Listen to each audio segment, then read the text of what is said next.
Controversial things that we do as dog owners. So the first and most obvious thing is that we treat them like they're our little babies. Anytime they want to cuddle, we'll stop what we're doing and we'll give them some love. I think lots of people would say we should have more boundaries, but we just love them so much. Next thing is, we basically just let them play with anything. So this is them playing with the lead, but we'll just, as long as they're having a nice time, we'll just let them do it. Let them get filthy all the time. I just think they have more fun that way. I think most days we end up showering them on the driveway with a hose pipe. But I don't know, these guys just like getting dirty. We come up with silly games for them to play on Walkies to keep them out of trouble. This is a race, I think Archie won.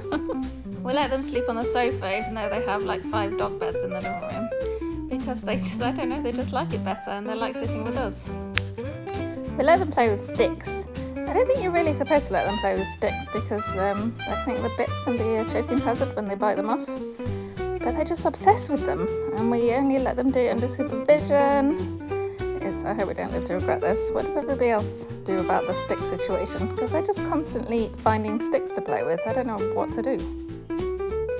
We go for walkies where we don't think there are going to be other people or dogs, so we can basically just let them loose. And this is basically because they just lose all sense of training or recall when they see something that's more interesting than us, which is any other human or animal.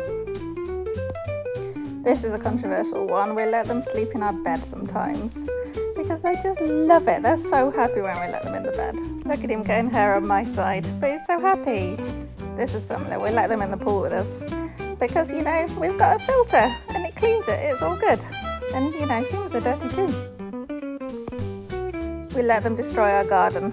We basically moved out of the city and bought a house with a garden for the dogs. So it's only really right that they get to play in it. This is, I think, Bobby digging a hole right at the neighbour's fence, which is not allowed. But in general, we just sort of keep it a bit wild so that we don't mind too much that they destroy it. We spend money on silly toys for them. This is one of those buzzers that you press and the food comes out the other end. He loves it. We got our dog a dog. Our first dog that we had was Bobby, the boxer. And as soon as he got a little bit older, we always thought he needed a playmate at home. So when we saw that little Archie was up for adoption because his family couldn't take care of him anymore, we brought him home and he's really become a part of our family. And you know, having 2 dogs, he's double the love. He's lovely. The last one is that we won't go on holiday unless we can find someone to come and dog sit in our house. This has so far always been my parents, and they really love the dogs, so they don't mind, I hope.